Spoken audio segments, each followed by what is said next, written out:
공동 개발을 한다더니 정작 한국 전투기 자료를 USB에 담아 밖으로 가져가려다 적발됐습니다.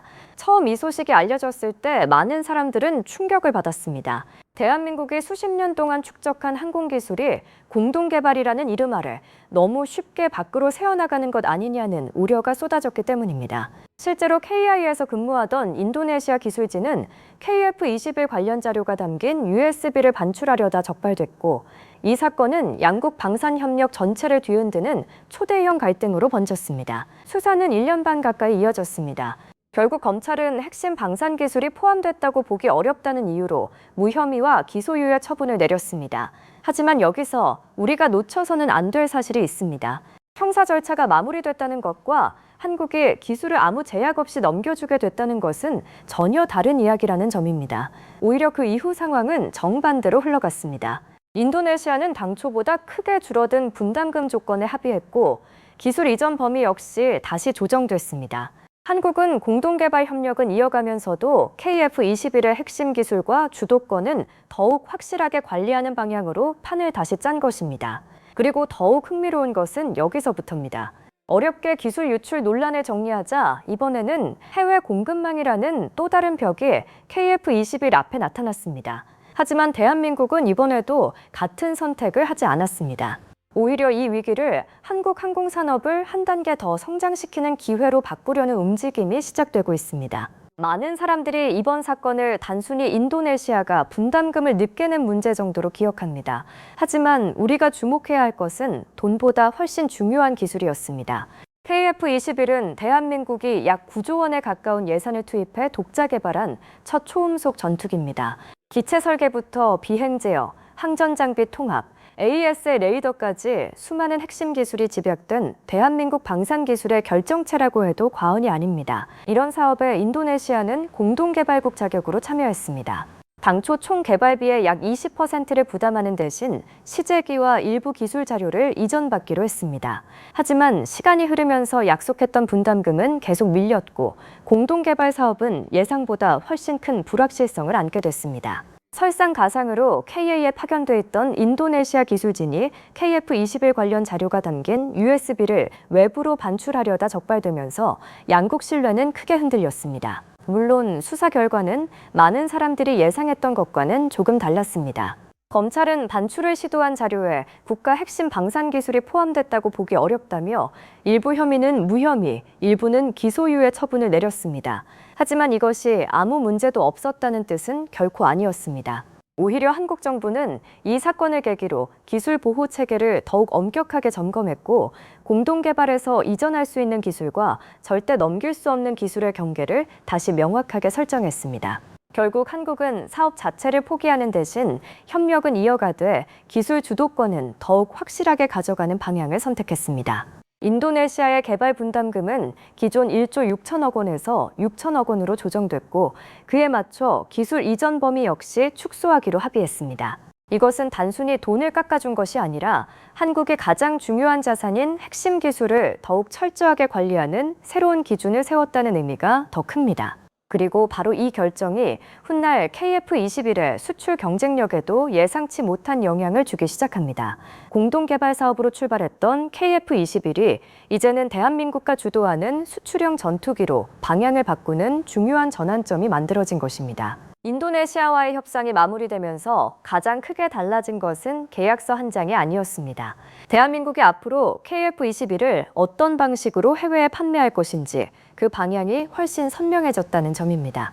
공동개발 사업은 여러 나라의 이해관계가 얽히는 만큼 의사결정이 느릴 수밖에 없습니다. 반면 한국의 주도권을 쥔 수출 사업은 생산 일정부터 후속 지원까지 훨씬 빠르게 움직일 수 있습니다. 방산 시장에서 속도는 곧 경쟁력입니다. 최근 세계 전투기 시장은 새로운 변화를 맞고 있습니다. 미국의 F-35는 높은 가격과 긴 인도 대기 기간으로 고민하는 국가가 늘고 있고, 유럽 전투기 역시 생산 물량이 빠듯한 상황입니다. 이런 틈에서 KF-21은 성능과 가격, 납기라는 세 가지 요소를 동시에 갖춘 새로운 선택지로 평가받기 시작했습니다.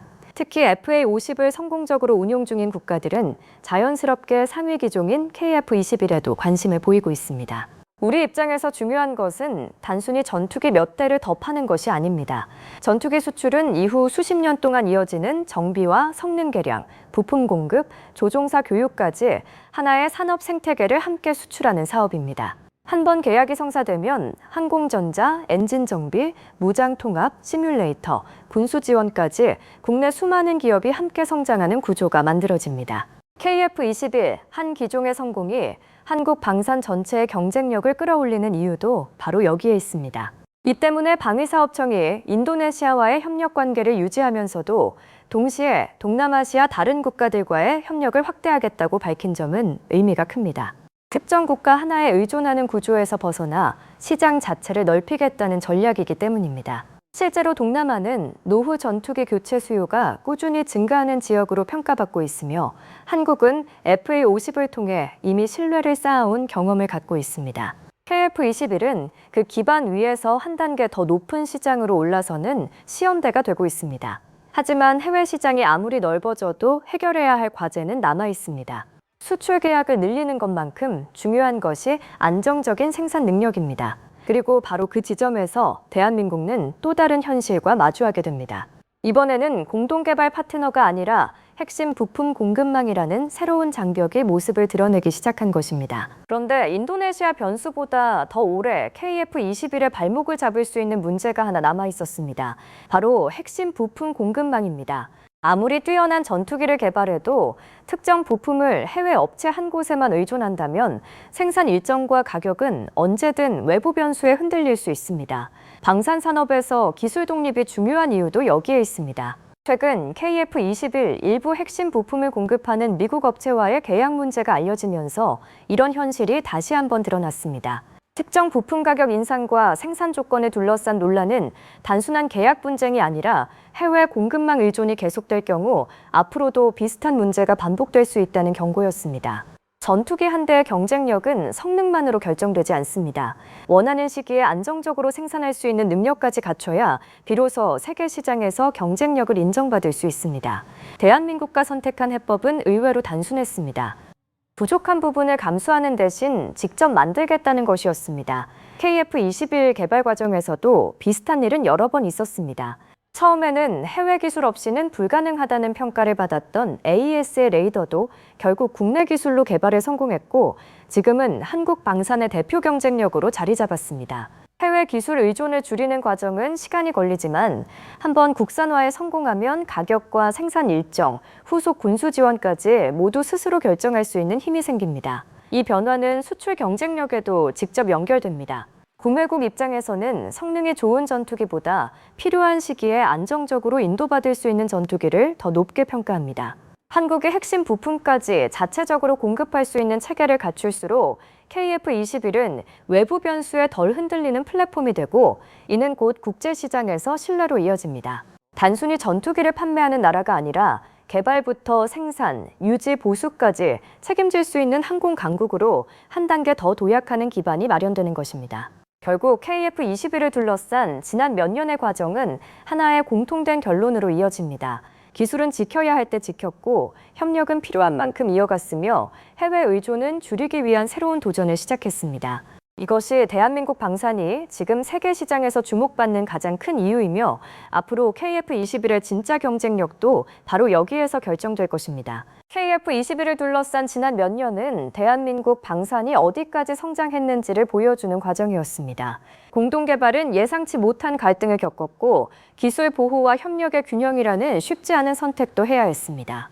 여기에 해외 공급망이라는 또 다른 변수까지 등장했지만 한국은 사업을 멈추기보다 하나씩 문제를 해결하며 앞으로 나아가는 길을 선택했습니다. 우리가 주목해야 할 것은 KF-21 한 기종의 성공 여부만이 아닙니다. KF-21은 앞으로 대한민국이 어떤 방식으로 첨단 무기를 개발하고 수출하고 세계 시장에서 경쟁할 것인지를 보여주는 기준이 될 가능성이 큽니다.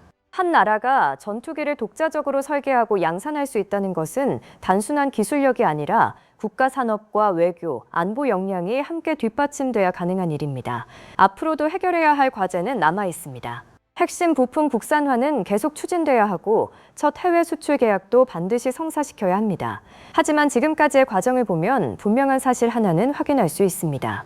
대한민국 방사는 더 이상 해외 기술을 받아 조립하는 단계에 머물러 있지 않습니다. 이제는 스스로 기술을 만들고 지키고 세계 시장에서 경쟁하는 새로운 단계에 들어섰습니다.